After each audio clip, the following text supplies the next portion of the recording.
आपको कितना देर हो गया बैठे हुए?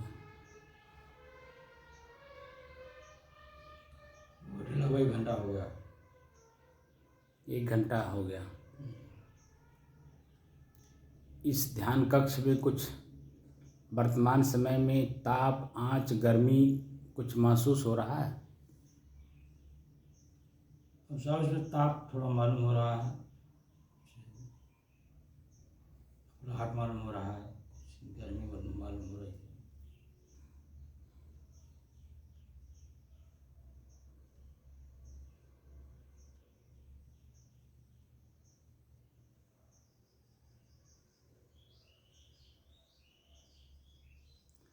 परसेंटेज में बता सकते हैं कि कितना है? लगभग 20% है इसमें। शाम की अपेक्षा वर्तमान समय में कैसी महसूस हो रही है? वर्तमान शाम की अपेक्षा ठीक है साहब।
अपने ही चंचल मन को अपने ही बस में करके एकाग्रता, स्थिरता एवं स्वयं अपने आप में शांति का अनुभव करने की दृष्टि से साधना करते करते आज 965 दिन हो गए। तारीख 29 जून सन 2024, दिन शनिवार, प्रातःकाल का समय।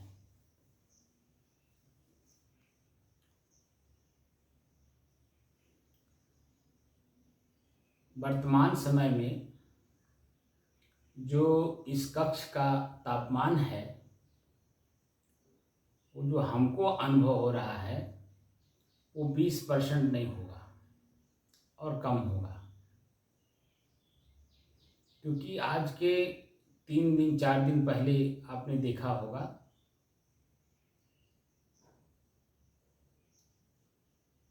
कि इस कक्ष में घुसते ही पूरा शरीर आँच से भर जाता था। आँच लगता था नहीं जी। लेकिन जब आज मैं अभी घुसा हूँ इस कक्ष में, तो मुझे आँच नहीं लगा है। हवा में गर्मी है ये महसूस हुआ है, लेकिन आँच नहीं है। नहीं तो घुसते ही जैसे आँच लगता है और यहाँ बैठने तक और बोलने तक मुझे लगता था पसीना होने लगता था।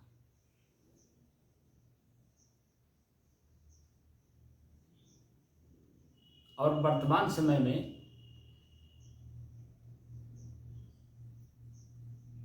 कुछ भी महसूस नहीं हो रहा ऐसा कि जो पसीना हो रहा हो।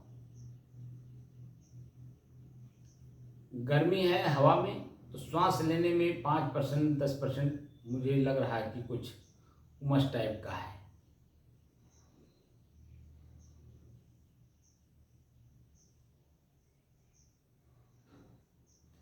ये सब चीज़ें समयानुसार बदलती रहती हैं और मैं स्वयं इनका दृष्टा साक्षी, इनसे अलग अनुभव करते रहते हैं।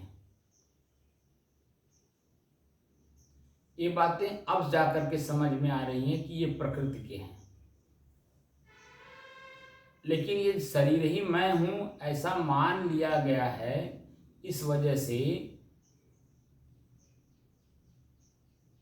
जो कुछ भी वर्तमान में प्रकृति में उत्पन्न होता है, प्रकृति यानी शरीर, शरीर में जो कुछ भी दिखाई देता है उसे ही हम मैं मान लेते हैं, हम मैं मान लेते हैं। क्योंकि शरीर में उत्पन्न हो रहा तो शरीर को मैं माना हूं, और शरीर को मैं मान करके जो बैठा हूं, इस वजह से ताप, आंच, गर्मी, जलना, झुलसना, व्याकुलता, बेचैनी, घबराहट जैसे जैसे एक एक करके उत्पन्न होते हैं हमारे शरीर में, हम उन्हें ही अपना मान लेते हैं। यानी मैं ही बेचैन हूँ, मैं ही व्याकुल हूँ, मैं ही घबरा रहा हूँ, इस तरह से अपने को अनुभव होता है। 4 महीना से लगातार हम लोग यही सब न देख रहे हैं। जी यही सब देख रहे हैं। तो अगर वही मैं होता तो मैं भी उसी तरह से हो गया होता ना। जी लेकिन मैं तो नहीं हूं। अगर मैं होता तो अब तक 4 महीने तक रह नहीं पाता। अब तक बीच में ये गर्मी जो अग्नि का प्रचंड स्वरूप है वो मुझे जला करके राख कर दिया होता, क्योंकि प्रचंड गर्मी है ना। जी रात में भी आपने देखा होगा कि लोग सो नहीं पा रहे होंगे अपने घरों में। लोग छतों पे जा जा करके भी पूरी रात सो नहीं पा रहे हैं। सुबह के टाइम हल्का सा जब 1 बजे के बाद 2 बजे के बाद कुछ तापमान में जब गिरावट आती है तब कुछ लोग सुबह तक सो पाते हैं, और उसमें भी पूरी नींद उनकी न ले पाने के कारण दिन में भी आलस और जमुहाई आने लगता है। ये प्रचंड गर्मी का स्वरूप था। लेकिन इधर 2-3 दिन से जो बारिश हो रही है या बदल हैं, उसकी वजह से तापमान में काफ़ी गिरावट आई है। और जो अभी हमने अनुभव किया, अब तक तो पसीना पूरा हमारा शरीर भर गया होता, आपका भी भर जाता है। जी ये तो हम लोग प्रतिदिन अनुभव कर रहे हैं। जी लेकिन पसीना नहीं हुआ, इसका मतलब हुआ कि तापमान में काफ़ी गिरावट आई है। ये महसूस हो रहा है कि नहीं महसूस हो रहा है? अब ये देखिए कि 4 महीना से लगातार हम लोगों ने क्या देखा, बहुत कुछ देखा, लेकिन मैं स्वयं शुद्ध हूँ, शांत हूँ, स्थिर हूँ और एक रस हूँ। मैं बोल तो रहा हूँ लेकिन पूर्ण रूप से अनुभव नहीं हुआ होगा, क्योंकि जब परिस्थितियां जैसी आई उन परिस्थितियों को ही मैं मान लिया गया था। लेकिन जैसे 2 घंटे बाद उठ करके बाहर निकल जाते थे तो हमारी जो असहज स्थिति बनती थी स्वयं की, वह असहज स्थिति जैसे ही बाहर जाते थे और बाहर के वातावरण में अपने शरीर को पिरो देते थे, मिला देते थे, तो पता चलता था कि सहज स्थिति हमारी बनती थी। तो सहज स्थिति और असहज स्थिति ये किसके हैं? प्रकृति के हैं। क्या मैं हूं? नहीं। अगर मैं होता तो असहज स्थिति का अनुभव कौन करता? मन करता है। और मन किसके चल रहा है? मेरे चला है।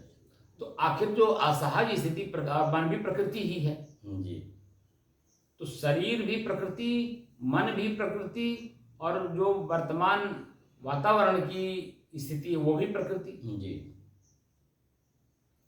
तीनों प्रकृति ही तो है। जी और उसके पीछे मैं हूं। जी तो शुद्ध हूं, शांत हूं, स्थिर हूं और एक रस हूं कि नहीं? जी लेकिन कहाँ इसका अनुभव हो पाया? हम लोगों को अनुभव होता है, प्रतिदिन होता है। कब? जब एक ताप, आंच, गर्मी, पसीना, बेचैनी, व्याकुलता, घबराहट के कारण जो हमारी असहज स्थिति बनती थी, और जब दृढ़तापूर्वक 2 घंटे में एक लगातार 2 घंटे के लिए बैठ जाते हैं, तो 1 घंटा बीतते बीतते दूसरा घंटा प्रवेश करते ही हमारी असहज स्थिति सहज बन जाती थी कि नहीं? जी, बन जाती है। सहज स्थिति तक तो हम लोग पहुंच जाते थे, लेकिन मैं शुद्ध हूं क्योंकि मेरे में ये गर्मी नहीं है, ये बेचैनी, ये व्याकुलता, घबराहट, ये सब मेरे में नहीं है, कुछ भी मेरे में नहीं है। ये अनुभव हम लोग नहीं कर पाए कि कर लिए हो तो बताइए। महसूस तो होता था कि मेरे में नहीं हो रहा है। हाँ, क्योंकि 1 घंटे तक तो यही मालूम होता था कि ये बेचैनी, ये व्याकुलता मैं ही हूँ, लेकिन दृढ़ता पूर्वक बैठे रहने के कारण थोड़ी देर के बाद अपने आप ये शरीर, ताप, आंच, गर्मी, जब शरीर से मैं अपने आप को अलग कर लिया तो ताप, आंच, गर्मी मेरे तक कैसे पहुंच पाएगा? ये ताप, आंच, गर्मी, व्याकुलता, घबराहट ये सिर्फ शरीर तक है, शरीर में अनुभव करा रहा है, और मैं हूं शरीर में आसक्त।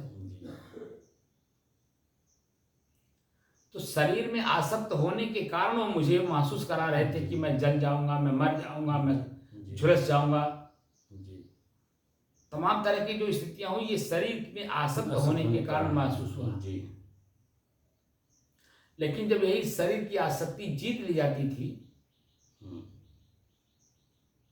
1 घंटा 1.5 घंटा के बाद, तो एकदम सहज स्थिति जो बनती थी, तो उस समय में सहज स्थिति पैदा होने से क्या हमें जलना, झुलसना, ताप, आंच, गर्मी महसूस होता था? नहीं महसूस होता, जो कि वर्तमान में वो है, लेकिन फिर भी हमने अपने शरीर की आसक्ति को जीत लिया,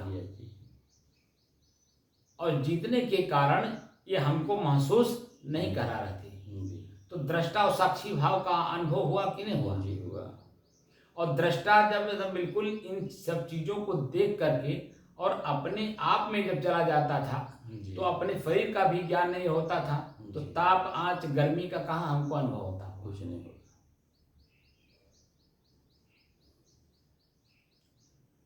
उस समय में अपने आप की झलक होती थी कि मैं शुद्ध हूं, शांत हूं, स्थिर हूं और एकरस हूं, इसकी झलक मिलती थी।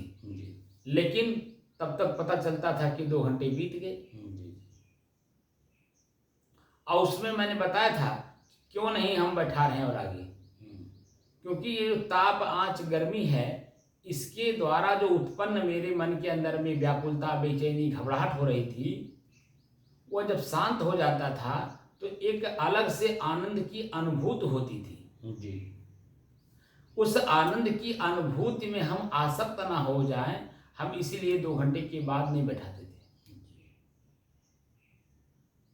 क्योंकि जो ताप, आंच, गर्मी है, इनको देखना, जानना, समझना, इनका प्रयोग करके अपने आप को दृष्टा, साक्षी भाव का अनुभव करना,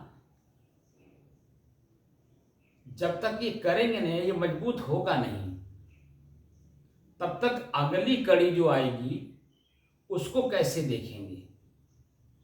हम इसमें भी हैं, इसके पहले भी थे और इसके बाद भी हम रहेंगे। तो इसको जब तक पूर्ण रूप से मजबूत नहीं कर लेंगे, तो अगली कड़ी जो आएगी, उस कड़ी में जब ठंडी का सीजन आएगा, अभी शुरू हुआ, बारिश शुरू हुई है, तो धीरे धीरे पृथ्वी का जो गर्मी है, वातावरण में जो गर्मी है, वो धीरे धीरे ठंडा होगा कि नहीं होगा? और इसके ठंड होने से और सूरज के दक्षिणायन होने से ताप में, आंच में, गर्मी में जो सूरज की अपनी प्रचंड स्वरूप है, वह धीरे धीरे कमजोर होगा। अब कमजोर होने से जल तत्व प्रकृति पे हावी होगी। 5 तत्वों में से अभी तक हम लोगों ने क्या अनुभव किया? अग्नि तत्व के प्रचंड स्वरूप को देखा, अनुभव किया। अब किसको हम देखेंगे? जल तत्व के प्रचंड स्वरूप को देखेंगे। तो अभी तो प्रचंड स्वरूप तो है नहीं, अभी तो प्रचंड स्वरूप था अग्नि, और अग्नि के कारण ताप, आंच, गर्मी, व्याकुलता, घबराहट ये सब मिल रहा था। जी। इसको हमने देखा। जी।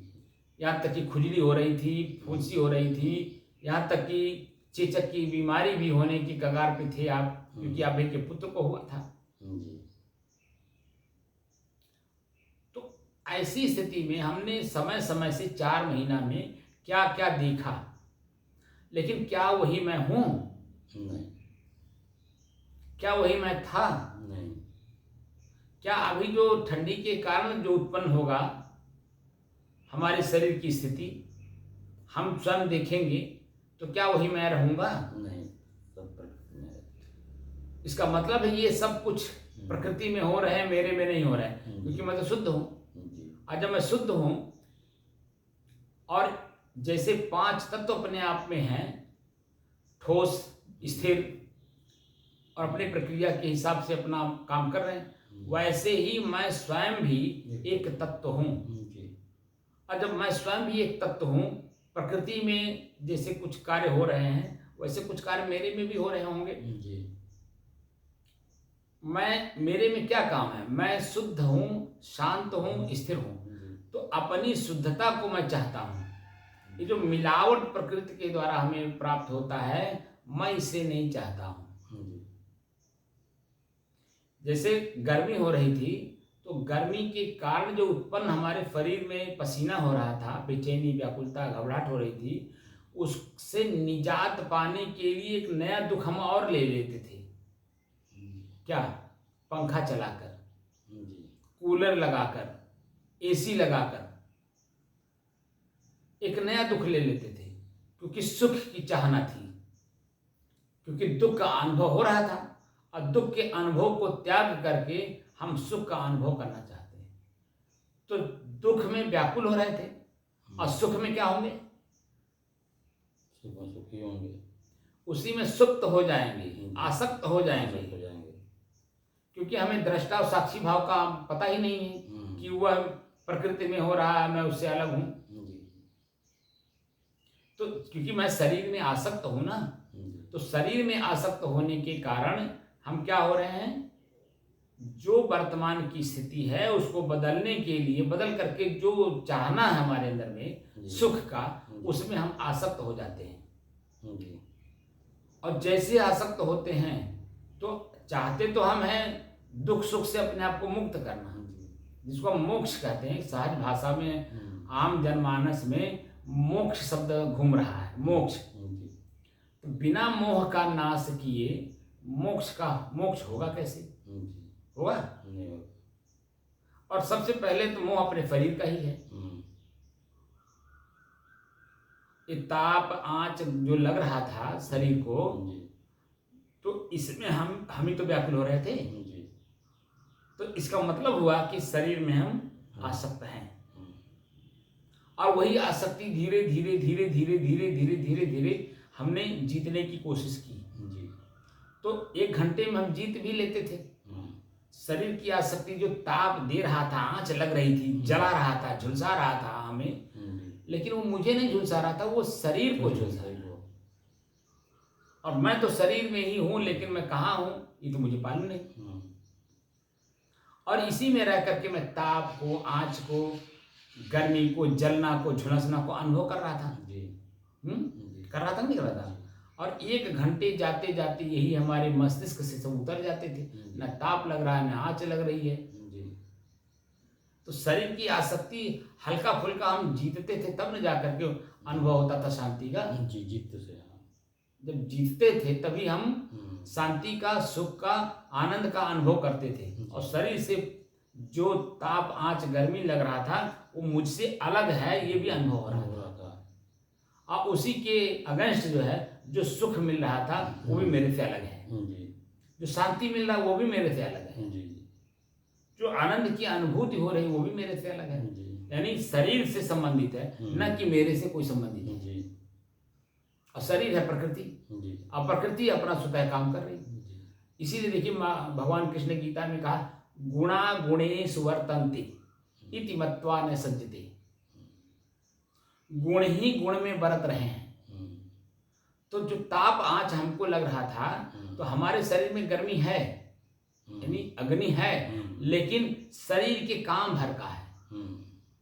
तो उसमें जो ज़्यादा था क्या, पानी और पृथ्वी तत्व, उसको वो गर्म कर देता था। तो गर्म करते समय मुझे महसूस कराता था कि मुझे ताप लग रहा है, आँच लग रही है, मैं जल रहा हूँ, मैं झुलस रहा हूँ, ऐसा लग रहा था। तो वो जो गुण है अग्नि का गुण अपना काम कर रहा था और मैं उसे देख रहा था, और जो कि मेरे से अलग है ये महसूस भी हो रहा था। तभी तो ताप आँच गर्मी लग रही थी और मैं महसूस कर रहा था कि मेरा गाल जल रहा है। किसके कारण? अग्नि के कारण झुलसा रहा है मुझे। लेकिन यही जो है अंदर जा करके पानी तत्व को भाप बना करके बाहर निकाल दिया अग्नि। और जब पानी बाहर आ गया हमारे चेहरे पे तो क्या हुआ, तो ताप आँच उसमें जो लग रहा था उसको ठंड कर दिया, और ठंड करने के कारण उससे जो ताप आँच गर्मी हमें महसूस हो रहा था बिल्कुल शांत कर देता था। और आधे घंटे तक हम लोग ना आँच का, ना ताप का, ना गर्मी का, ना जलना का, ना झुलसना का, कुछ किसी भी चीज का अनुभव नहीं होता था, एकदम मस्त।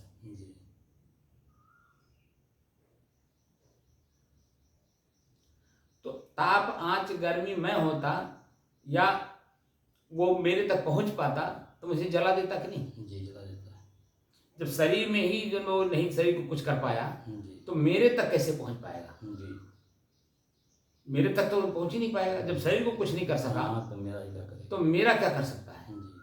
लेकिन इतनी बारीकी से अध्ययन करना और 4 महीना इसमें गुजारना और 2-2 घंटे रोज बैठ करके उसका अनुभव करना इतना आसान काम था कि जो मैं अपने आप को पहचान लेता? आसान नहीं था, बिल्कुल आसान नहीं था। और उसके बाद भी अभी भी उसका जो पूर्ण रूप से अनुभव है, वो चलते उठते बैठते सोते जागते, यानी हर श्वास में मैं अलग हूँ, श्वास मेरा अलग है और मैं स्वयं अपने आप में स्थिर हूँ। ये अपने वायु तत्व के कारण इसमें चंचलता है। भाई वायु तत्व तो एक जगह बैठ नहीं सकता ना, चंचल है ही है। तो मेरा जो श्वास है वो बार बार आ रहा है जा रहा है, तो अपने आप में चंचल है कि नहीं है? जी है। लेकिन मैं इसे देख रहा हूँ, मैं स्थिर हूँ कि नहीं? लेकिन इसका अनुभव अभी पूरा नहीं हुआ। मैं स्थिर हूँ, ये अभी स्थिरता का अनुभव नहीं हुआ। अभी खाली हम देख रहे हैं, दृष्टा भाव का अनुभव कर रहे हैं कि मैं दृष्टा हूँ, साक्षी हूँ। किसका? अग्नि तत्व का। और अग्नि तत्व के द्वारा 4 महीने तक मुझे क्या क्या मिला? बेचैनी रहती, यहाँ से जाने के बाद भी दोपहर में बेचैनी रहती थी कि नहीं? छत मान लीजिए इसका नीचा है, लेकिन और जगह जहाँ हम लोग रहते हैं वहाँ तो ऊंचा है, उसका छत तो मोटा है, लेकिन फिर भी वहाँ विकराल गर्मी के कारण वो जो है अपना स्वरूप दिखा रहा था, बेचैन किया हुआ था, व्याकुल किया हुआ था। और हम लोग तो साधक हैं, साधक तो अपने और भी कई साधक ऐसे हैं जो मुझे फ़ोन करके भी बताए कि गुरुजी आपकी साधना मैं अपने घर में कर रहा हूँ, मैं कक्ष में बैठता हूँ तो पंखा नहीं चलाता हूँ,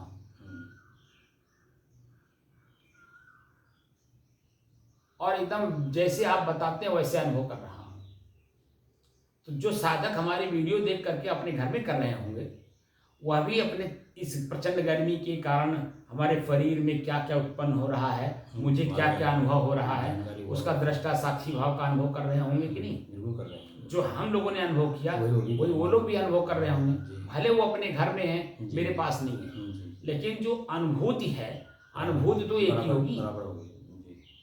कहीं भी आप रह के करिए, इसीलिए कबीर साहब जो ने बनारस छोड़ करके यहाँ मगर है कि जो अनुभूति हुई है वो अनुभूति तो कहीं भी हो सकती है, कोई भी स्थान हो सकता है।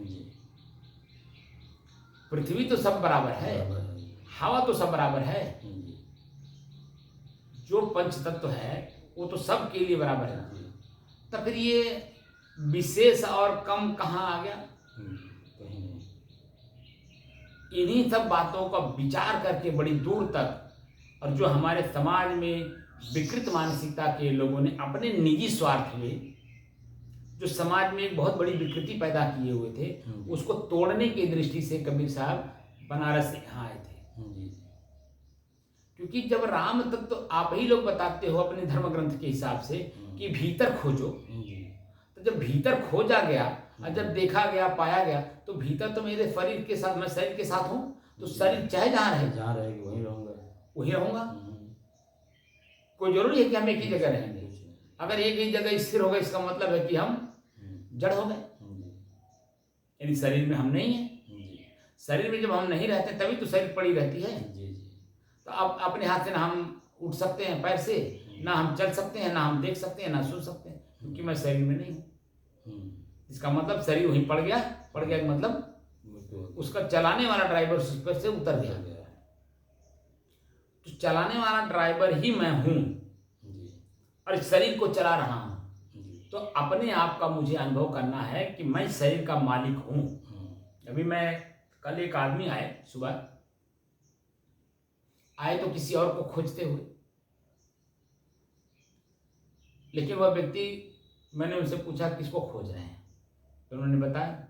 मैं कहा कि आजकल यहाँ नहीं रहते हैं। तो उस संयोग से मेरे पास वहाँ आ गए, अंदर बैठाया मैं। अब चर्चा चली, 2-4 बातें व्यवहारिक हुई, उसके बाद फिर हमने अपनी बात शुरू कर दिया। जैसे मैं अपनी बात शुरू किया उनको प्रिय लगने लगा। अब प्रिय लगने लगा तो जो वो काफ़ी देर तक बैठ गए।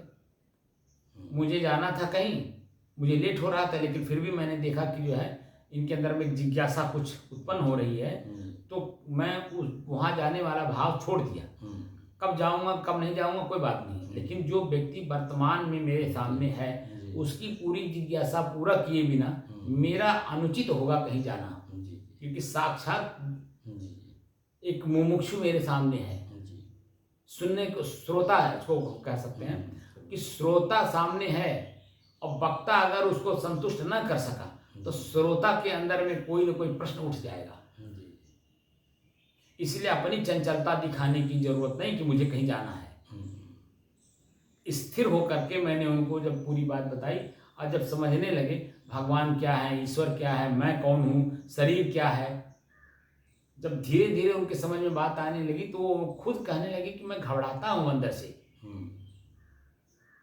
मैं जो कार्य करता हूँ उस कार्य में चंचलता है और चंचलता के कारण मैं अंदर से घबराता हूँ, लेकिन मुझे इस तरह का ज्ञान नहीं मिला आज तक।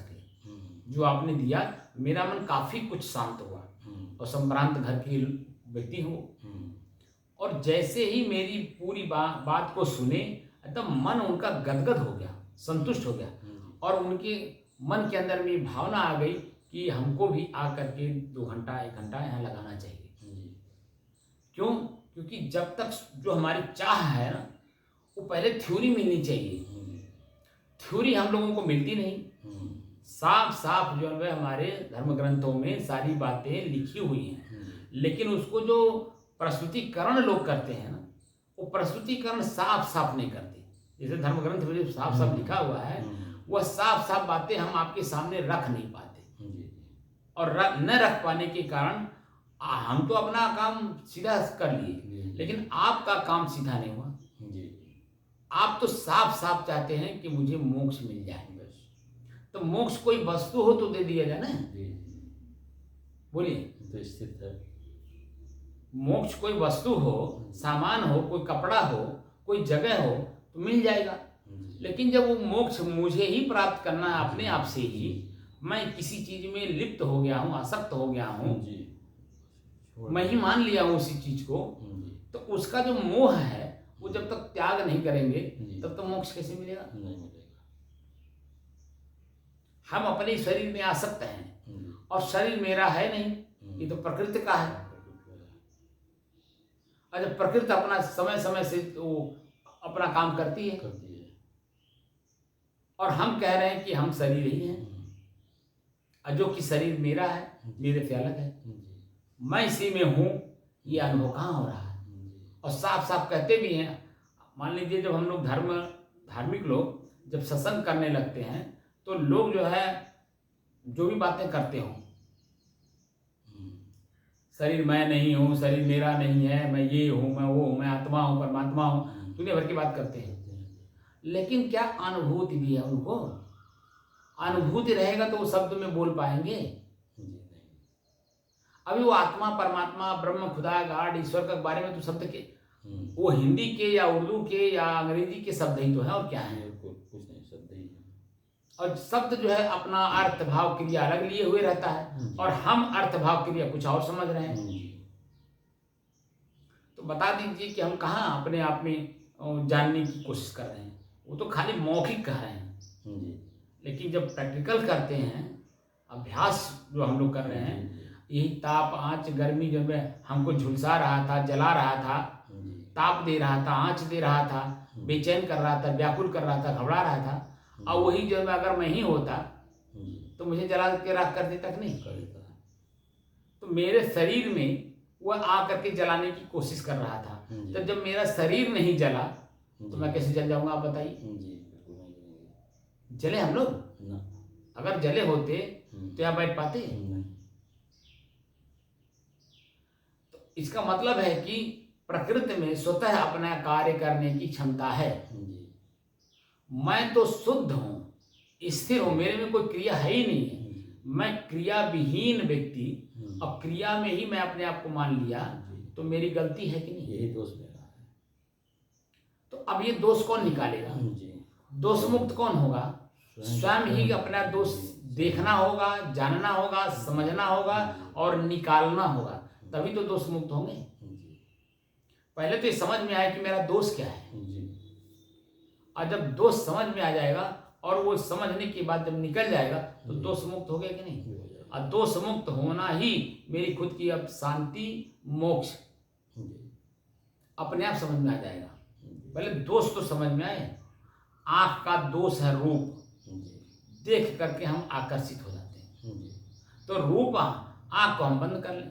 इसीलिए कभी भी आप देखिए महात्मा लोगों को जब ध्यान मग्न होते हैं तो अपना ध्यान का मतलब है कि हमारा अपना काम कुछ है, वो काम मेरा बाकी रह गया है, इसलिए मैं ध्यान कर रहा हूँ। जैसे आप अपने बच्चे से कहते हैं ना, मैं कई बार कहा हूँ कि जरा ध्यान से जाना, तो मतलब है कि जिस वस्तु को प्राप्त करने जा रहे हो या लेने जा रहे हो उस वस्तु को ही लेना, ध्यान रखना, उसको उस बात को याद रखना कि हमें धान ही लेना है। तो कौन सा धान लेना ये भी याद रखना, बस वही रखते हुए जाना, दूसरा धान कोई दे नहीं लेना। धान में भी कई धान क्वालिटी होती है ना, तो हमको अपने लिख करके बल्कि रख लो पर्ची कि हमको यही धान लेना है। दुकान पे जाइए, पूछिए भैया धान है, कहेगा हाँ है भैया फलाना धान, अगर है तो देगा और हम लेंगे। अगर वो फलाना धान नहीं है, वो कहेगा ना कि नहीं है, तो भैया अगर वो धान नहीं है तो हम नहीं लेंगे। वो तो कहेगा भैया बहुत देखिए उससे बढ़िया धान आया है। वो जो धान रखा है ना, वो जो धान आप लेने गए हैं उससे बढ़िया बता करके वो देना चाहेगा। लेकिन अगर अपने आप में आप दृढ़ हैं तो आप कोई दूसरा धान नहीं लेंगे, क्योंकि एक शब्द आपको याद है कि फला धान लेना है। तो फला धान हमें जो लेना है उस बात को ख्याल रखना। ध्यान का मतलब उसी को ख्याल करना, लेकिन रास्ते में किसी से लड़ना नहीं, कहीं गिरना नहीं, कहीं चोट नहीं खाना, कहीं चोरी नहीं कर लेना, किसी से लड़ाई नहीं कर लेना, किसी से तू मैं नहीं कर लेना। यानी जैसे तुम सकुशल जा रहे हो अपना सामान लेकर के सकुशल वैसे ही लौट आओ। सकुशल, कहीं किसी से कोई राग द्वेष ईर्ष्या जलन प्रसन्नताप करने की जरूरत नहीं है। बस जिस काम के लिए गए वो काम करके लौट आओ। तो हमारा निजी काम क्या है? जो सकुशल मुझे लौटना भी है। सकुशल प्रकृति ने मुझे शरीर दिया था और सकुशल प्रकृति को अपना शरीर को लौटा देना है और अपना काम कर लेना है। तो मेरा अपना काम क्या है? स्व में स्व को स्थित कर लेना, यानी मोक्ष प्राप्त कर लेना। जो सहज भाषा में कहें, जो आम जनमानस जानता है, मोक्ष प्राप्त कर लेना। तो मोह का त्याग तो किए नहीं, आसक्त हो शरीर में, और शरीर में आसक्त हो तो लड़ाई करोगे। तो आप बता दीजिए कितने साधक हैं जो अपनी लड़ाई अपने अंदर की भीतर की लड़ाई को उन्होंने जीता हो। अंतर्द्वंद होता है ना, दो वृत्तियां आपस में लड़ती हैं और उसी में मैं संशय में पड़ जाता हूँ।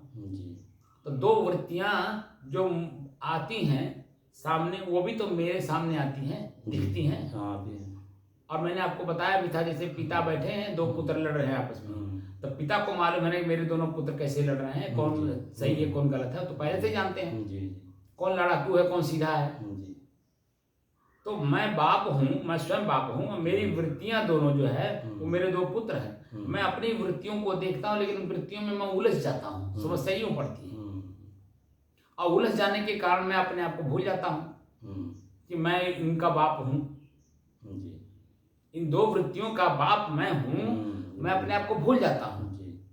और इसी नाते उस एक वृत्ति में किसी में उलझ जाते हैं, और काम करना कुछ और था, कर डाले कुछ और। तो जब किसी एक में आसक्त होंगे, दूसरे को मारेंगे कि नहीं मारेंगे? दूसरा रोएगा कि नहीं रोएगा? और दूसरा जब रोएगा तो आपको अच्छा मानेगा? नहीं मानेगा। और जो मार खिलवाया है वो तो खुश होगा, और वो आपसे चिपकेगा, लेकिन ये तो दूर हो रहा है। तो एक के प्रति आसक्ति और एक के प्रति दुर्व्यवहार अगर आप करते हैं, तो दोनों के प्रति आप दोषी हो जाते हैं। तो वही तो दोष निकालना है कि ये दोनों मेरे हैं तो, लेकिन ये मेरे नहीं हैं। वो दोनों मेरे हैं, लेकिन ये दोनों में से मैं नहीं हूं ना, दोनों में से कोई एक। और जब मैं नहीं हूं, तो ये तो अपना काम करेंगे ही, लड़ेंगे झगड़ेंगे। हमारे रहने के, जब रहते रहते लड़ रहे हैं, तो मेरे न रहने के बाद भी लड़ेंगे। अवॉइड कर जाना चाहिए। तो वहां पर ऐसा नहीं, अवॉइड नहीं करना चाहिए, ऐसा बुद्धि अपनी लगानी चाहिए कि ताकि दोनों फिर एक हो जाएं। कोशिश करना चाहिए। तो वो तो बहादुरी आपकी बुद्धि की हुई ना, क्योंकि आप शांति चाहते हो, क्योंकि स्वयं आप शांत हो। अब वो दोनों वृत्तियां कभी स्थिर हो नहीं सकती, क्योंकि प्रकृति की हैं। वृत्तियां जो है हमारी दोनों प्रकृति की हैं, इसलिए वो स्थिर नहीं हो सकती, चंचल रहेंगी। लेकिन मुझे ऐसा काम करना चाहिए कि वृत्तियों को हम शांत कर लें, और वही काम हम लोग कर रहे हैं। एक समय में हमको सुख का अनुभव कराता है, एक समय में हमको दुख का अनुभव कराता है। ये ताप, आंच, गर्मी, व्याकुलता, बेचैनी, घबराहट क्या है? दुख है। और उसके बाद जब उसको हम सहन कर ले जाते हैं, शांत कर ले जाते हैं, तब क्या होता है? तब एक आनंद की अनुभूति होती है, सुख की अनुभूति होती है। तो दो वृत्तियां हुई कि नहीं? और दोनों मैं नहीं हूँ। तो एक के प्रति दुख प्रकट कर रहे हैं, एक के प्रति आसक्ति प्रकट कर रहे हैं। तो जो सुख का अनुभव कराएगा उसमें आसक्त होंगे, तो उसी की चाहना बढ़ेगी। ये जो ताप, आंच, गर्मी है, इसका परित्याग करने की कोशिश करेंगे, लेकिन जो सुख आनंद है, इसको पाने की ललक बढ़ेगी कि नहीं? बढ़ेगी। जो कि मैं स्वयं चाह रहा हूँ मोक्ष, किससे? दोनों से। लेकिन एक में आसक्त हो रहे हैं, तो आसक्ति हमको क्या करेगी? मोक्ष देगा? नहीं देगा, बजाएगा नहीं बजाएगा। और आज तक हम लोग वही सुख खोजते खोजते दुख और बढ़ा रहे हैं। हमारी जो शिशनेंद्री है, जो वासना इसको कहते हैं, शिशनेंद्री क्या है? नस ही तो है। और नस में जब वायु तत्व भर जाता है और झंझनाहट होने लगती है, वो जो पीड़ा देता है, उस पीड़ा से मुक्त होने के लिए तो हम लोग संभोग खोजते हैं, भोग खोजते हैं। अब भोग जब मिल जाता है, संभोग उसी को बोलते हैं। दोनों का वृत्तियां एक होती हैं जब, तो सम माने बराबर, भोग माने दोनों की इच्छाएं। दोनों की इच्छाएं जब एक होती हैं, जो क्रिया होती है, उस समय में जो क्रिया के पहले हमें कष्ट मालूम हो रहा था, क्रिया होते समय भी कष्ट मालूम हो रहा, लेकिन आनंद की अनुभूति मिल रही है हल्की सी। लेकिन क्रिया जब रुक जाती है और अपने शरीर की एनर्जी जिसके कारण क्रिया हो रहा है, अब क्रिया जो में वो क्रिया करने की जो शक्ति है, बीर्ज, वो जब हमारे शरीर से बाहर होने लगता है, तो हल्का सा हमें सुख का अनुभव कराता है। ठीक है, हल्का सा मस्तिष्क में सुख का अनुभव कराता है। लेकिन वही जब निकल जाता है, तब पश्चाताप, आत्मग्लानि, घृणा होता नहीं होता है। शरीर अस्वस्थ हो जाना, क्रिया जो हम करने की क्षमता रखते थे, ताकत रखते थे, वो सब नष्ट हो जाना, शिथिल हो जाना। वो जो लास्ट में हमें मिलता है एक दो वाक्य, उस वाक्य पे हम स्थिर नहीं रह पाते, समस्या यूं है। लेकिन वो जो क्षण मात्र का सुख का अनुभूति है ना, क्षण मात्र का, उसको हमने स्थिर कर लिया, और उसी को खोजने में हम जो दोबारा भी हमारी शिशनेंद्री में उत्तेजना होती है और उसकी जो मांग होती है, उसको हम पूरा करते रहते हैं, वो क्षण मात्र के सुख के लिए। लेकिन उसके पहले भी कष्ट है, उसके बाद भी कष्ट है, ये हमें अनुभव नहीं हो पाता। अगर अनुभव हो जाए कि इस क्रिया के बाद ये कष्ट होता है, जी। ये हमारे मस्तिष्क को अगर ख्याल रहे तो हम दोबारा करेंगे, नहीं करेंगे। लेकिन वो भूल जाता है, भूल उसके जाता है। पहले का भी उसके बाद का भी। वो क्षण मात्र का सुख का अनुभूति होता है, बीत निकलते समय का, वही स्थिर कर लेते हैं। जी। और उसी के नाते आज हम जन्म जन्मांतर से दुख भोगते आ रहे हैं। सुख कहीं है ये नहीं है। जी। सुख क्या है? एक दुख और दूसरे दुख के बीच की जो दूरी है ना, वही सुख। वो सुख का अनुभव होता है। और हर क्षण दुख है, ये हम अनुभव नहीं कर पाते। और जो कि जो 4 महीना से हम हर क्षण जब दुख है दुख, दुख है दुख, दुख है दुख, पीड़ा ही पीड़ा हमको मिला, ये अनुभव करते आए। इसीलिए देखिए धीरे धीरे हम अपने आसक्ति को, अपने शरीर की आसक्ति को जीत रहे हैं, और जीत भी लिए। अब धीरे धीरे धीरे धीरे जो गिरावट आएगी तापमान में, यानी अग्नि तत्व की कमजोरी आएगी और जल तत्व अपना प्रचंड स्वरूप दिखाएगा, देखिए ठंडी आएगी। और अभी जो अनुभव भी हो रहा है वो जल तत्व के कारण अनुभव हो रहा है, आनंद की अनुभूति। जो ताप आंच गर्मी नहीं लग रहा है वो जल तत्व का कारण है। पानी बरस गया उसी का पानी। तो क्या वो मैं हूँ? नहीं हूँ। प्रकृति में हो रहा, स्वतः हो रहा। तो स्वतः होने वाली चीज को स्वतः होने दिया जाए, हम अपने आप को उसे बचा दें। तो कैसे बचाएंगे? बस एक प्रक्रिया है, अपने श्वास को देखो, श्वास मेरे से अलग है। पहले यहीं से शुरू करो कि श्वास मेरे से अलग है, मैं इसका दृष्टा हूँ, साक्षी हूँ, भोक्ता हूँ, प्रयोग करता हूँ, इसका मालिक हूँ। अगर जिस दिन ये बात अनुभव एक श्वास के प्रति हो गई, क्योंकि श्वास भी हवा है, हवा एक तत्व है, तत्व अलग है, ये अनुभव हो गया। वैसे अलग अलग तत्वों को अलग अलग, जैसे श्वास हो गया तो वायु तत्व हो गई। अब आंख का करेंगे तो अग्नि तत्व होगा, कान का करेंगे तो वायु तत्व हो जाएगा, होगा नहीं?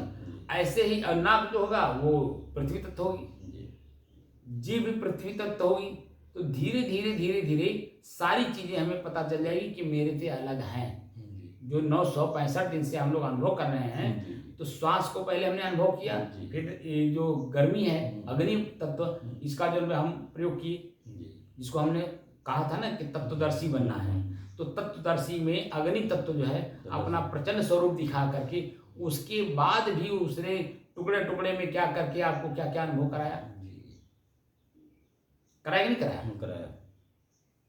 और सब कुछ कराने के बाद आप एक रस हो कि नहीं? किसी चीज में आप मिले? खुजली में, ताप में, आंच में, गर्मी में, झुलसना, जलना, जो कुछ भी आपको मिला वो आपसे अलग ही मिला ना। और अलग की चीज अलग ही रहेगी, वो तो मैं हो नहीं सकता। और जो मैं हूँ इन सबसे अलग शुद्ध हूँ, ये मेरे में पहुंच नहीं सकते। मेरे तक पहुंची, जब शरीर के ऊपर ही तक रह गए तो शरीर के भीतर मेरे तक कैसे पहुंचेंगे? और मैं अपने आप में शुद्ध हूँ, अनुभव हो रहा है जलना। अभी देखिए पसीना हो रहा है, लेकिन पहले की अपेक्षा कम है। कितने देर में हुआ? 7:15 बज गया। 1 घंटे के बाद मुझे, वो भी हल्का हल्का, नहीं तो पहले पूरा पसीना पानी जो है बरसात की तरह चू रहा था मेरे शरीर से, और अभी सिर्फ महसूस हो रहा है कि पसीना पानी ऊपर आ रहा है। इसका मतलब है कि ताप में, आंच में गिरावट आई। लेकिन उस गिरावट को पहले जो नहीं था तो भी मैं था, जब ठंडी का मौसम था तब कहाँ गर्मी थी? तब तो गर्मी नहीं थी। तो हम लोग कौड़ा तापते थे ताकि हमारे शरीर में जो ठंडी लग रही है उसको गर्म हो। अब वो ठंडी खत्म हो गई, गर्मी आ गई, और गर्मी को शुरू होते भी हमने देखा, प्रचंड स्वरूप भी मैंने देखा, अब इसकी गिरावट भी देख रहे हैं। तो तीनों कालों में मैं हूं कि नहीं? उसके पहले भी था कि नहीं? इसके बाद भी रहूंगा कि नहीं? रहूंगा। तो मैं एक रस हुआ कि नहीं? तो मैं अपने एक रस स्थिति में क्यों नहीं रह पा रहा हूँ? क्योंकि ये आंख देख करके मुझे भ्रमित कर देता है, एक कान सुन करके मुझे भ्रमित कर देता है, नाक मुझे भ्रमित कर देता है, जीभ भ्रमित कर देता है, लिंग तो भ्रमित किए हुए हैं, और इससे ऊपर जो मेरा मन है वो तो और ज्यादा हमको भ्रमित किए हुए है। तो जब तक अलग अलग अलग अलग इनका एक एक करके हम पूरा अनुभव नहीं कर लेंगे, और ये अलग हैं, ये मैं हूं नहीं, ये पूरा अनुभव नहीं हो जाएगा, तब तक हमारा इस शरीर के साथ जो आसक्ति है, जो मोह है, वो टूटेगा ही नहीं। जी। और जब तक टूटेगा नहीं तब तक आप इससे जो सदैव के लिए मोक्ष चाहते हो, दुख सुख से मुक्त होना चाहते हो, उसका संभव है? नहीं संभव। बोलिए, नहीं हो पाएगा। क्या कोई दे देगा? नहीं, कोई दे थोड़ा है, देने वाली चीजें नहीं है, खाते देगा कोई। ये तो स्वयं की चीज है ना, स्वयं की चीज है। तो दूसरा कैसे दे देगा? लेकिन पूरा संसार उसी में मता हुआ है कि कोई दूसरा हमें दे दे। क्यों दे देगा? स्वयं से आप प्रकट करना पड़ेगा। अभी तक ले तो आप भी बाहर खोज रहे थे ना कि फलाने दे दे, फलाने दे दे। फलाने के मिलल हो या मिल गया था तो वही उन्होंने अपने लिटरेचर में लिखा है। हमको ऐसा मिला। भगवान शंकर जी के मंदिर में जाके पूजा जरूर हम लोग करते हैं, लेकिन शिव पुराण पढ़ते नहीं। शिव पुराण अगर पढ़ें तो शिव का मतलब होता मंगल। तो मंगल का मतलब क्या? जब मेरे मन के अंदर में ना अच्छाई होगी ना बुराई होगी, तो उस जो वो स्थिति वो बनेगी, वही तो मंगल की बनेगी।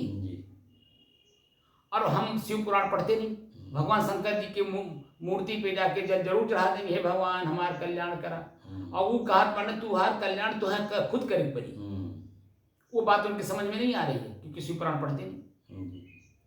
हनुमान जी खुद कह रहे हैं कि हनु माने हनन करना, मान मर्दन कर, खुद मेरे तरह बन। लेकिन कहां कौन बन रहा है? वो तो बस हे भगवान, हे हनुमान जी, साल भर ले हम पढ़ लेना है बाटी, हमारा परीक्षा जो पास करा दिया। अब बतावा, हनुमान जी आपका परीक्षा में जाकर के नोट लिख देंगे, उत्तर लिख देंगे, पढ़े आप हो, लाभ आप लोगे, उनको कौन कर्जे पड़ी है? बोलिए। साल भर पढ़े आप हो, लिखना आपको है, और उसका लाभ भी आप ही को लेना है, तो हनुमान जी को क्या कर्ज पड़ी है?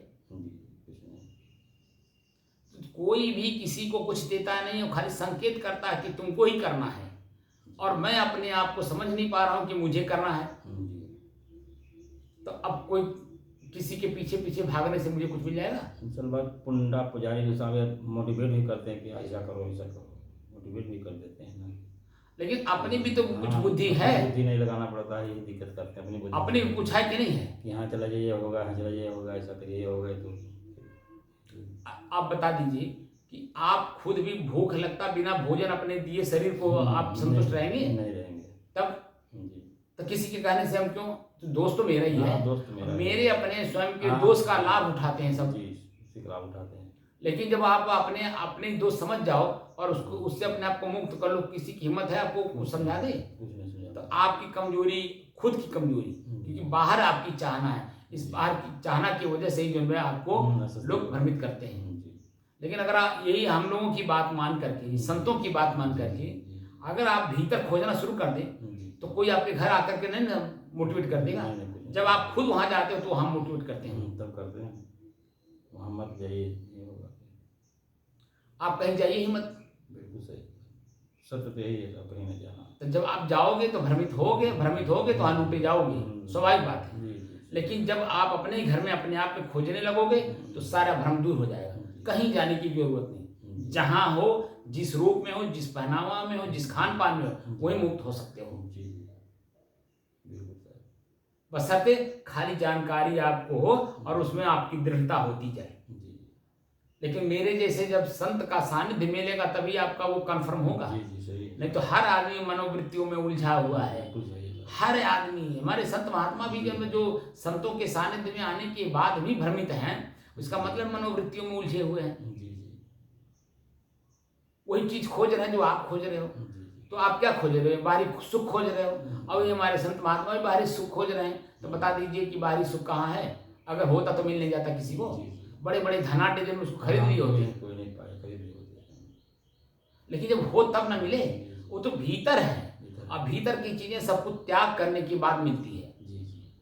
कोई चीज संग्रह करने से नहीं मिलती है, त्याग करने से मिलती है। और त्याग मतलब फेंक देना नहीं होता है, त्याग का मतलब होता है उसका सदुपयोग करने से मिलता है।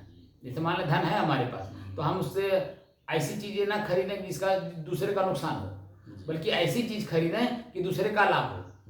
जैसे दूध पिलाइए, दारू न पिलाइए, दूध पिलाइए, तो दूध पिलाने से शरीर हिष्ट पुष्ट होगा, बुद्धि दिल दिमाग तंदुरुस्त होगा, मजबूत होगा, अच्छा होगा, शुद्ध होगा। लेकिन दारू पिलाएंगे तो तो जब नशा में रहेगा तो क्या करेगा, उसकी अपनी बुद्धि काम करेगी। दुराचार करेगा सर। तो इसीलिए त्याग का मतलब ये नहीं कि खाली फेंक दो, जी त्याग का मतलब उसका सदुपयोग। जी कोई भी चीज़ से हम लोगों को, मुझे भी कुछ चीज़ें मिलती रहती हैं, मैं उसको क्या करता हूँ, सदुपयोग कर देता हूँ। कोई भी व्यक्ति मुझे अगर 100 रुपया चढ़ाया दिया दक्षिणा के रूप में, तो मैं क्या करता हूँ, मैं अपने पास अपने स्वयं के लिए उसका उपयोग नहीं करता, तुरंत उसी पैसे से कुछ न कुछ मंगा करके तुरंत सब में बांट देता हूँ। बल्कि मैं उसका एक दाना खाता भी नहीं हूँ, जो कि उसका उस व्यक्ति का माध्यम मैं बन गया, वो 100 रुपया है, वो चढ़ाया तो मुझे है ना, उसकी मनोवृत्तियाँ तो ये कह रही मैंने महात्मा जी को चढ़ाया है, तो माध्यम मैं बन जाऊँगा, उसको जब रिटर्न करना होगा। तो ये जो 10 खाए हैं, इनसे मुझे कलेक्शन करना होगा, कलेक्शन करके उसको हमें वापस करना होगा। ये आगे की प्रक्रिया बन गई। लेकिन मैं क्या करता, मैं उसको खाता ही नहीं, क्योंकि पता नहीं कैसी कमाई उसकी। और जब 10 में बांट देता हूँ तो उससे पाप दोष से मैं मुक्त हो जाता हूँ। तो वो लोग पाप पा जाते होंगे सर। नहीं, पाप कहाँ, उनको कहाँ पाप लग रहा है, वो तो महात्मा का प्रसाद मान के खा रहे हैं ना। मेरा प्रसाद मान के खा रहा है तो उनको कहाँ पाप लगेगा, उसका डायरेक्ट खाते तो पाप लगता है। लेकिन बीच में मैं मध्य हो गया ना, जैसे ताप जो है, जो मुझे जलाने की कोशिश कर रहा था, तो बीच में जल तत्व आया कि नहीं आया, तब तो जल तत्व ने क्या किया, तो जलना था उसको नष्ट कर दिया कि नहीं, कर दिया। ऐसे ही जो उसका पाप था मेरे माध्यम से वो नष्ट हो गया, तब उनको खुश कर रहा, क्योंकि वो मेरे हाथ का प्रसाद ले रहे हैं, उसके हाथ का डायरेक्ट नहीं ले रहे हैं, मेरे माध्यम से वो ले रहे हैं, इसलिए वो खुश है, प्रसन्न है, क्योंकि मैं स्वयं अपने आप में प्रसन्न हूँ। और वो जो उसका पाप था उसको मैंने धो दिया अपने विचारों से, वो प्रसन्न मुद्रा में ही तो मुझे चढ़ाया है। तो प्रसन्न मुद्रा में चढ़ाने से उसके पाप धुले, तब तो प्रसन्न हुआ, और मुझे उसने प्रणाम किया, झुका मेरे सामने, तो उसके सारे पाप नष्ट हुए। और वो जो चढ़ाया उससे मैंने कुछ मंगाया, प्रसाद बांट दिया। अगर मैं वो रखूंगा तब पाप हो जाएगा। क्यों? क्योंकि मेरी वृत्तियां ऊपर जाने की बजाय उसी 100 रुपये में अटक जाएगी। आज तो 100 रुपया मिला, आप 100 रुपया कैसे बढ़े, 200 कैसे हो, तो 200 से 400 कैसे हो, 400 से 800 कैसे हो, 800 से 1600 कैसे हो। अब उसमें मेरी वृत्तियां लग जाएंगी, तो मैं उसको संग्रह करने लगूंगा, तो मैं उसका दोषी हो जाऊंगा। इन लोगों के भी दोषी हो जाऊंगा, उनके तो दोषी हो जाऊंगा। और जो मुझे करने में जो आया हूँ, पूरा घर द्वार त्याग करके जो आया हूँ, माता पिता धन दौलत सब कुछ त्याग करके आया हूँ, किसी काम के लिए आया हूँ, वो जो काम करने आया वो वृत्ति भूल गई, इस वृत्ति में हमारी वृत्ति उलझ गई। मैं जब घर छोड़ा तो मेरे शरीर पे वस्त्र भी नहीं था। हम इस बात का अनुभव कहाँ करते हैं। और वस्त्र भी मिलता है जो मुझे पहनने के लिए, वो मुर्दे का मिलता है। ये जो मेरा आंचला और कौपीन है वो मुर्दे को दिया जाता है, और मुर्दे वाला सामान मैं पहन करके और अपने को जिंदा मान रहा हूँ, ये मेरा कमी है कि नहीं? बोलिए। मुर्दे के कपड़ा पहने थोड़ा बहुत मर जाएगा सर। आप समझे नहीं मेरी बात। जब हम लोग संत बनते, साधु बनते हैं, तो लंगोटी दी जाती है, और उस समय में मुझे बताया जाता है मुर्दे हो गए आप, समझिए आज के बाद आप मुर्दे हो गए। मुर्दा हो गए, वो मुर्दे का कपड़ा पहनाया जा रहा है, क्योंकि मुर्दे को ही तो पहनाते हैं हम लोग। ये जो लंगोटी पहनाते हैं मुर्दे को पहनाते हैं, अचरा पहनाते हैं मुर्दे को पहनाते हैं, उसमें कहीं वो जेब रहता है नहीं, कुछ नहीं रहता। तो हमको अचला पहनाते समय हमें कहा जाता, बताया जाता कि आज के बाद तुम मुर्दे हो गए। क्या मतलब हुआ आप बताइए? बिल्कुल शांत हो जाए। जो आज तकले आप समझ रहे थे कि यही मैं हूँ, ये मैं नहीं हूँ, आज से खत्म हो गया, आज से खत्म हो गया। तो जब मैं मुर्दा हो गया, तो मुर्दा कहीं कोई पैसा इकट्ठा करता है, धन दौलत इकट्ठा करता है, बीवी बच्चे को लेके साथ जाता है? तो वो स्थिति हमें जागृत अवस्था में इसी शरीर में रहते रहते मुझे उसको प्राप्त करना है, उस स्थिति को। तो उस स्थिति को पाने के लिए जब हर चीज का परित्याग करेंगे धीरे धीरे धीरे कि मैं मुर्दा हूँ, मैं मुर्दा हूँ, मैं मुर्दा हूँ, ऐसा जब अनुभव होगा, तब न जा करके मैं अपने आप को शुद्ध, शांत, स्थिर और एक रस अनुभव कर पाऊंगा।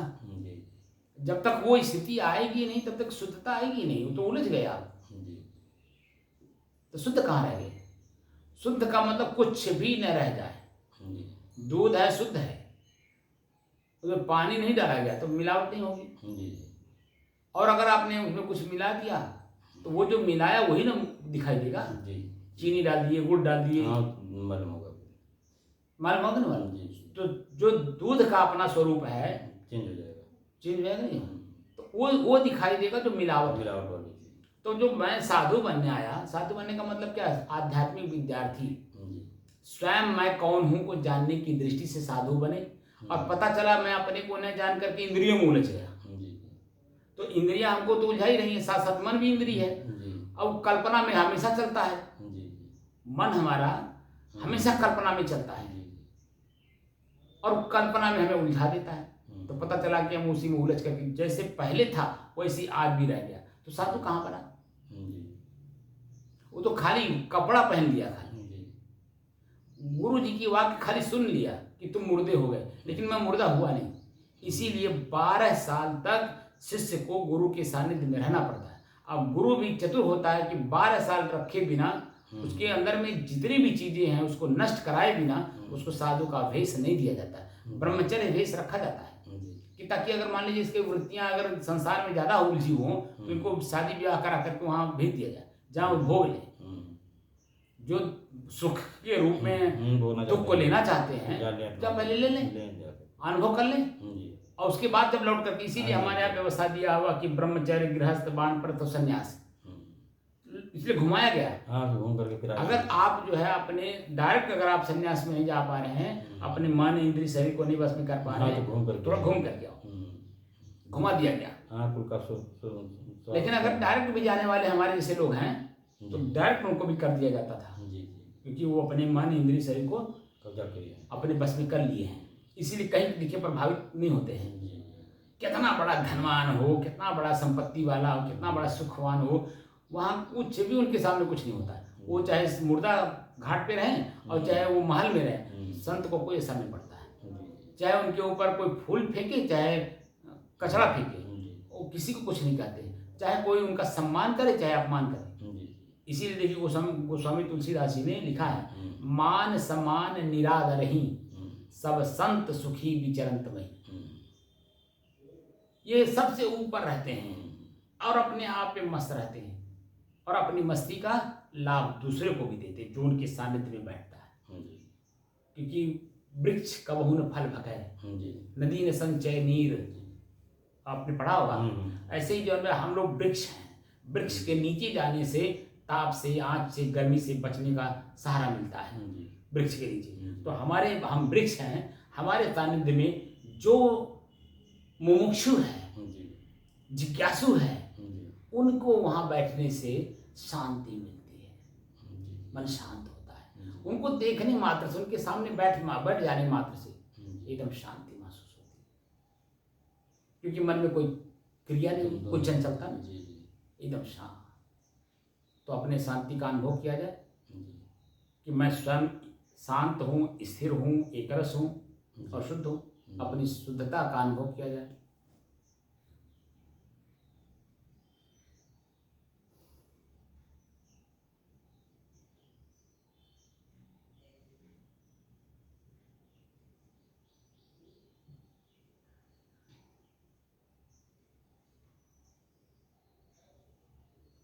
जब मैं बोलता हूँ तो मेरी वृत्तियाँ किस विषय पे बोल रहा हूँ उस पर रहती हैं, अपने शरीर पे, शरीर की क्रियाओं पे नहीं रहती। लेकिन जैसे मैं बोल के बंद होता हूँ, मैं दृष्टा भाव का अभ्यास करता हूँ, तो मैं अपने शरीर को भी पढ़ता हूँ। तो शरीर में जो हमारी नसें उत्तेजित हुई रहती हैं और जैसे दृष्टा भाव में आते हैं तो हमें अपने भीतर की नसें जो उत्तेजित है ना, वो धीरे धीरे डाउन हो रही हैं, ये अनुभव होता है।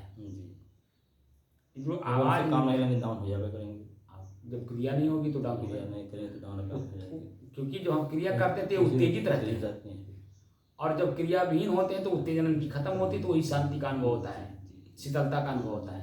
लेकिन ये शांति और शीतलता भी मेरे से अलग है, क्योंकि उसमें भी ये सब चीजें नहीं है।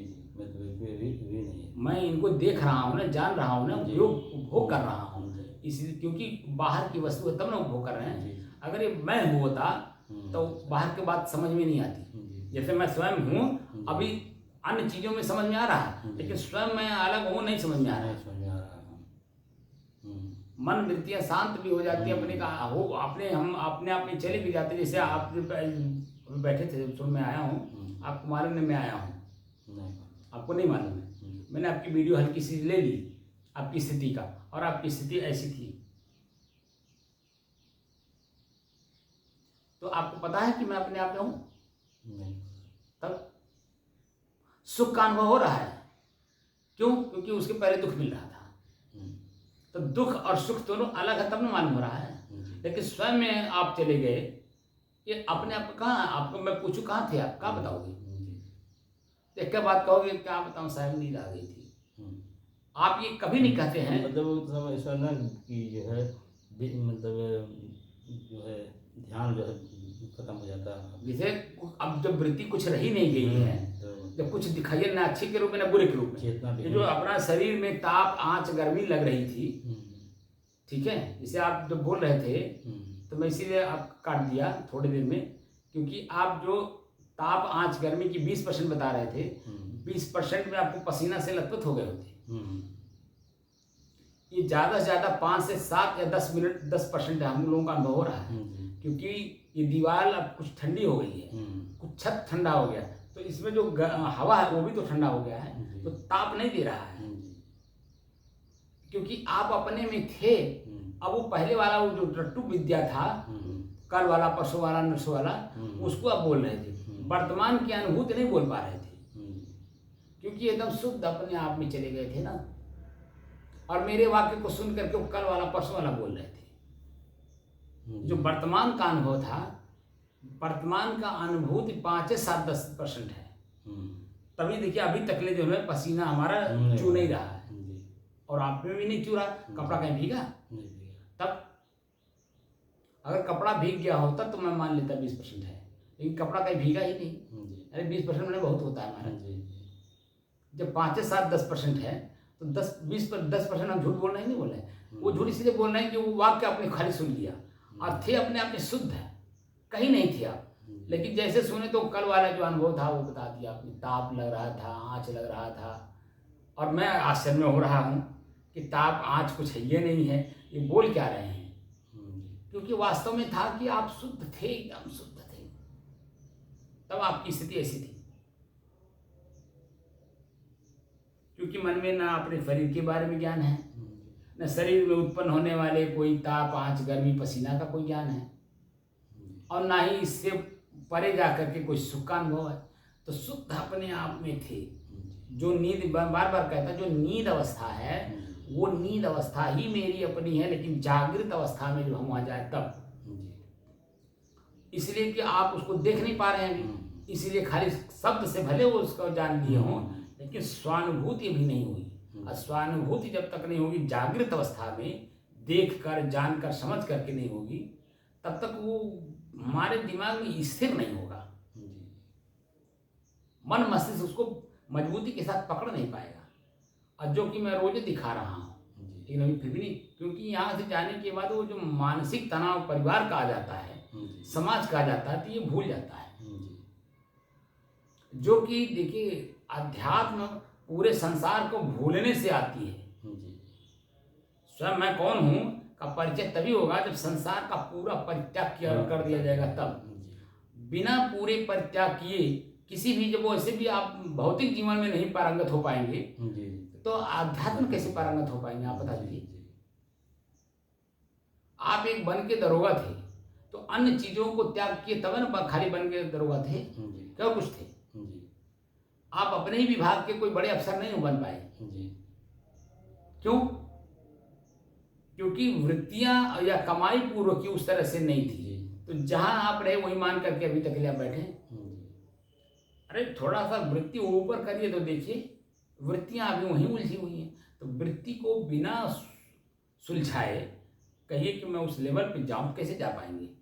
इसीलिए वृत्तियों को त्याग करने की कोशिश करिए। ज़्यादा से ज़्यादा आँख बंद रखना सीखिए, ज़्यादा से ज़्यादा कान को बंद रखना सीखिए, ज़्यादा से ज़्यादा जो नाक है दुर्गंध ज़्यादा लीजिए, दुर्गंध की जगह पे ज़्यादा बैठिए, ताकि ये नाक का हमें पता चल सके कि ये नाक के कारण जन्म दुर्गंध आ रहा है। दुर्गंध कहीं दिखाई देता है?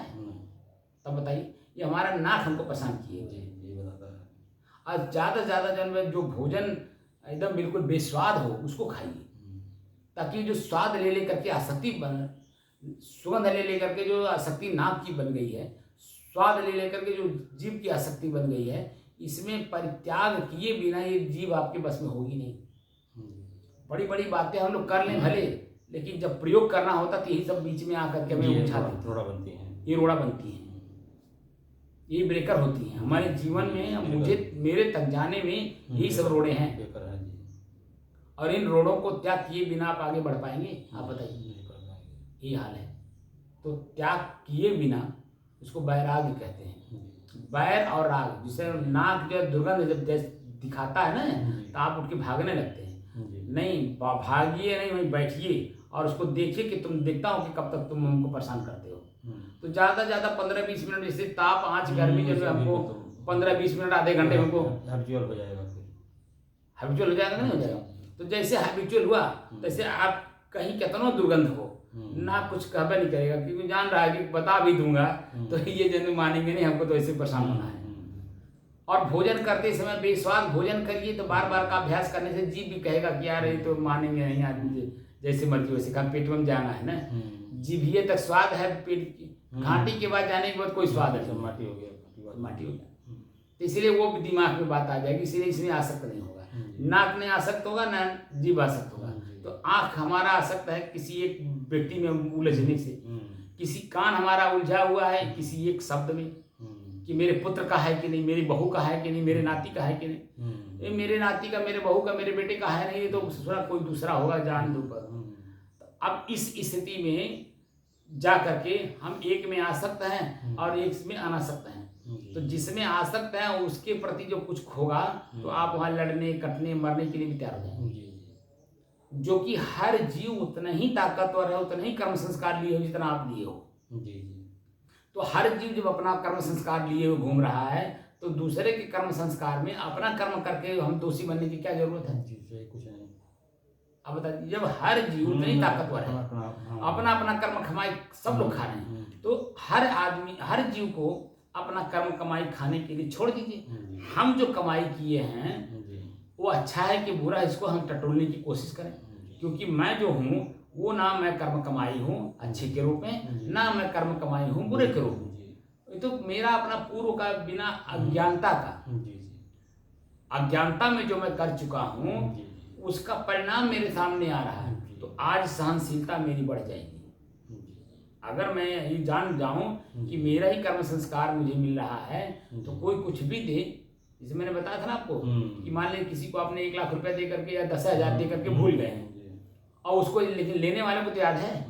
आज जैसे उनके पास पैसा हुआ उस 10,000 या 1 लाख से ज़्यादा, और उसके दिमाग में बात आई फलाने का भी पैसा देना बाकी है, और जब लाने लगे, वो आपको ला करके देने लगे, तो क्या आप नहीं लेंगे?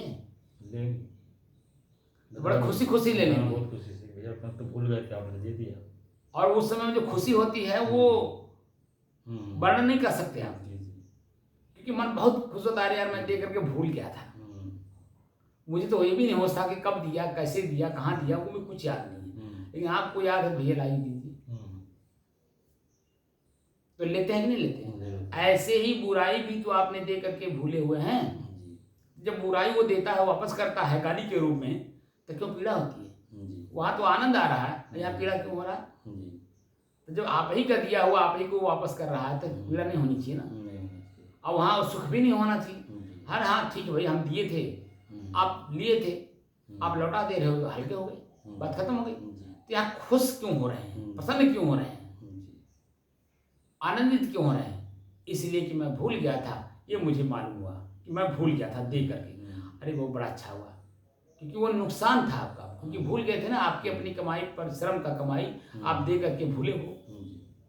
और जिसको याद रहता है वो देखिए चढ़ करके लेता है, लेकिन आप भूल गए हो तो चढ़ करके नहीं लेकर के, बल्कि वो लौटा रहा है तो ले रहे हैं, नहीं तो सुखी होकर के ले रहे हैं। तो सुख और दुख दोनों मेहमान हैं, और मेरे ही मेहमान हैं, दूसरे के नहीं है, मेरे ही मेहमान है, मेरे ही बनाए हुए हैं। जैसे हम लोग अपना रिश्तेदारी बनाते हैं, ठीक है, तो कौन रिश्तेदार कैसा है मालूम रहता है, नहीं मालूम रहता है। तो उनके साथ वैसा व्यवहार करते हैं तो खुश रहता है, नहीं करता है, तो आपको बुरा नहीं कहता है। बल्कि आप अपनी बुराई अपने खुद देख करके जान करके आप मिटाए रहते हैं कि ताकि उनको मालूम है कि ये व्यक्ति ऐसा है और उसके साथ वैसा व्यवहार कर दीजिए तो खुश होकर के चला जाएगा, वो आपके साथ उलझेगा नहीं। लेकिन जब वो अपनी चीज नहीं पाएगा तो उलझेगा। इसीलिए ना मैं दुख हूं ना मैं सुख हूं, दोनों मेरे मेहमान हैं और मेरे ही बनाए हुए हैं। इसलिए जो भी सामने आए सहर्ष उन्हें स्वीकार करते हुए सहनशीलता को बढ़ाइए और अपने आप में जानने की कोशिश करिए कि स्वयं मैं कौन हूँ। एक एक करके इनको देखते जाइए, हटाते जाइए, अपने आप को उसमें पिरोते जाइए। तब देखिए एकदम जो मैं आज इसके बारे में चर्चा कर रहा हूँ, ये 35 साल का अनुभव जो मैंने ये एक मिनट का जो हिसाब किताब रखा है, एक एक मिनट का, उसका परिणाम है कि मैं इतने बुलंद आवाज में अपनी बात को कह पा रहा हूँ। अगर मैं कहीं उलझा होता तो मेरी आवाज नहीं आती। मेरी आवाज जो आ रही है ये आवाज नहीं आती। ऐसे ही हम सबको बनना होगा। बिना ऐसे बने एक एक मिनट का हिसाब रखे बिना आप जन्म में धनवान नहीं बन सकते। जैसे एक एक रुपया इकट्ठा करके तब धनवान बना जाता है, और वो धन जहाँ आप एक बैग लगाते हो वो दिखता है, दिखता कि नहीं दिखता? लेकिन जब धन नहीं इकट्ठा किए हो और वर्तमान में जैसे जो स्थिति आई बस खाली खर्च करना जाने, इकट्ठा करना नहीं जाने, तो एक बैग धन कहाँ लगाएंगे? तो मैंने अपना धन एक बैग एक जगह जो लगाया हूँ ना, एक एक रुपये इकट्ठा करके, आज आप लोगों को जो मिल रहा है उसकी देन है कि जो रुपये कमाई किया हो उसी में से मिल रहा है, उसी में से मिल रहा है। और वही मैं देना चाहता हूँ कि आप लोग भी अपनी कमाई खुद करो। खुद की, दूसरे की कमाई से आप धनवान नहीं बनोगे, अपने खुद की कमाई से धनवान बनोगे। सहन करने की कोशिश करो, क्षमा करने की कोशिश करो, शीतल बनने की कोशिश करो, ठंड बनने की कोशिश करो, क्रोध आने न पावे। क्रोध जानते रहो कि किस बात पे क्रोध आ रहा है, उस बात को नगण्य करने की कोशिश करो ताकि हमारा क्रोध हमारे पास ना आने पाए। समझे ना? इसीलिए हर चीज में मैं ही खुद दोषी हूँ, और खुद मेरा अपना दोष निकाले बिना मैं दोष मुक्त हो नहीं पाऊंगा, और खुद अपने तक जाने की शक्ति हमें नहीं हो पाएगी। ठीक है ना? साहिब बंद कर दे। तो बात समझ में आएगी नहीं आएगी? हाँ, अपना खुद का दोष, जैसे आँच ताप गर्मी मेरे शरीर का दोष था, तो शरीर मेरा है न कि मैं हूँ, ये बात पहले हम समझा दिए थे। तभी तो ताप आँच गर्मी को सहन करने की क्षमता बढ़ी। अगर शरीर ही मैं होता तो ये जो जलन हो रही थी गर्मी के कारण वो झुलसा दिया होता मुझे। लेकिन ये शरीर मेरा है न कि मैं हूँ, इस वजह से मैं अपने इस ताप आँच गर्मी को सहन करने की क्षमता बढ़ा पाए, क्योंकि शरीर मेरा है न कि मैं। मेरा मतलब मेरे से अलग है और मैं इसका उपभोक्ता हूँ, उपभोग कर रहा हूँ। तो ठंडी गर्मी आँच ताप जो कुछ भी मिलेगा ये मेरे शरीर के ऊपरी हिस्से पे मिलेगा, और हमारे शरीर में कई लेयर है, और कितने लेयर तक ये हमें अनुभव कराएंगे, इस बात का अनुभव और जब भीतर जाएंगे तब समझ में बात आएगी। लेकिन अभी कम से कम ऊपरी हिस्से का जो लेयर है उसमें तो हम इस बात को समझ पाए कि हमें गर्मी यानी जो अग्नि है वो मुझे जला नहीं सकती, क्योंकि इसमें पानी भी है, पानी अपना काम करेगा, ये आकर के तुरंत जो है आपको जलने से रोक लेगा। होगा कि नहीं होगा? इसी में वायु तत्व भी अपना काम करेगा, इसी में आकाश तत्व भी अपना काम करेगा, इसी में पृथ्वी तत्व अपना काम करेगा। तो हर तत्व अपना अपना काम कर रहे हैं और उसमें स्वतः सबकी क्रियाएं स्वतः हो रही हैं। मैं इस अपने शरीर में कोई भी छीनी हथौड़ी लेकर के काम नहीं कर रहा हूँ, स्वतः प्रकृति में हो रहा है। गुणा गुणेषु वर्तन्ते इति मत्वा न सज्जते। कुछ सजाने की जरूरत नहीं, कुछ रोकने की जरूरत नहीं, जो स्वतः जैसे नदी की धार स्वतः बह रही है, अगर उसे आप मोड़ना चाहते हैं तो बांध बांधना पड़ेगा, मेहनत करना होगा। तो स्वतः जो बह रही बहने दीजिए, बांध बांधने की मेहनत करने की क्या जरूरत है? लेकिन जब मेहनत करेंगे तो कोई इच्छा होगी तब मेहनत करेंगे, क्योंकि आपको अपने खेत में पानी ले जाना है तो नदी में बांध बांधनी ही पड़ेगी। बिना नदी में बांध बांधे पानी फ्लो करना। पानी ऊपर चढ़ेगा नहीं, आपके खेत तक जाएगा नहीं। तो खेत का मतलब इच्छा, वासना जी जागृत होगी तभी आपको बांधना पड़ेगा। जैसे हमारी मानसिक वासना है, जी अब वासना जब हमारी इच्छा हो गई, चाहना हो गई, वासना की, वासना मानी इच्छा, कल्पना। तो जब चाहना हो गई हमारी किसी चीज़ की, किसी वस्तु की, किसी व्यक्ति की, किसी स्थान की, तो मेहनत करना ही पड़ेगा। हाँ, तो जाना पड़ेगा, वहाँ करना पड़ेगा, पहुँचना पड़ेगा। लेकिन जब चाहना ही नहीं हो तो कौन आराम से आराम बैठ जाएंगे। तो इसीलिए कबीर साहब कहते हैं, जो तू चाहे मुझको, तुम अपने आप को अगर चाहते हो पाना और अपने आप में खुद में शांत होना चाहते हो, तो छाड़ सकल की आस। ये जो हमारी इंद्रियां हैं, इनके जो भोग हैं, इनकी आसक्त का परित्याग कर दो कि कभी मिलेंगे मिलेंगे मिलेंगे। जब मिलेंगे तो देखा जाएगा, नहीं मिल रहा तो मेहनत करने की क्या जरूरत है। मेहनत करने के बाद भी जो समय से ही चीज़ें मिलेंगी, कि उसको प्रारब्ध बोलते हैं। लाख आप परिश्रम कर लीजिए, लेकिन जब प्रारब्ध में वो चीज़ें प्राप्त करने में नहीं है, तो आपका मेहनत विफल हो जाता है। हो जाता है, नहीं हो जाता है। तत्काल में तो विफलता आपको मिली, भले आप रेगुलर चल रहे हैं उसी को पाने के लिए, उस समय से मिलेगा ही। किसी भी लड़का लड़की का संबंध बिना 20 साल 18 साल के शरीर उतने अवस्था तक प्राप्त किए आप संभोग नहीं कर सकते। प्राकृतिक नियम भी है और सामाजिक नियम भी है। अगर उसके पहले आप करते हैं तो आप अपने शरीर के और प्रकृति के, समाज के दोषी हो जाएंगे। लेकिन अगर आप समय से कर रहे हैं, सबके नियमानुसार कर रहे हैं, तो दोषी नहीं हो पाएंगे। तब सभी लोग खुशी खुशी आपकी शादी में, वही दोनों दूल्हा दुल्हन के संबंध बनाने के लिए दुल्हन के पूरा परिवार, पूरा समाज, पूरा हंसी खुशी से उसको उसी दुल्हन बनाते हैं। और दूल्हा वाले को भी जो है पूरा समाज, जो उसके अपने माता पिता, नात बात, हित मित, गाँव बड़ी, एक दोनों के सिस्टम एक साथ जुड़ते हैं। तो दोनों का जब संबंध होता है तो देखिए कोई किसी को कुछ कहता है, लेकिन वही संबंध अगर आप सामाजिक दृष्टि से नहीं करते हैं तो दोषी होते हैं कि नहीं।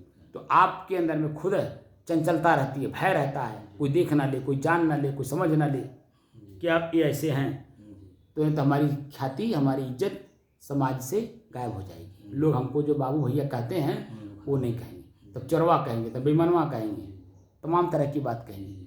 तो इसीलिए कुल मिला करके दोषी मैं स्वयं ही हूँ अपने आप के प्रति, और जो दोष है उसे निकाले बिना मैं स्वयं अपने आप में दोष मुक्त नहीं हो सकता हूँ। ये मेरा अनुभव है, और ये मेरा ही अनुभव नहीं, मुझे लगता है कि सबका अपना अनुभव होगा।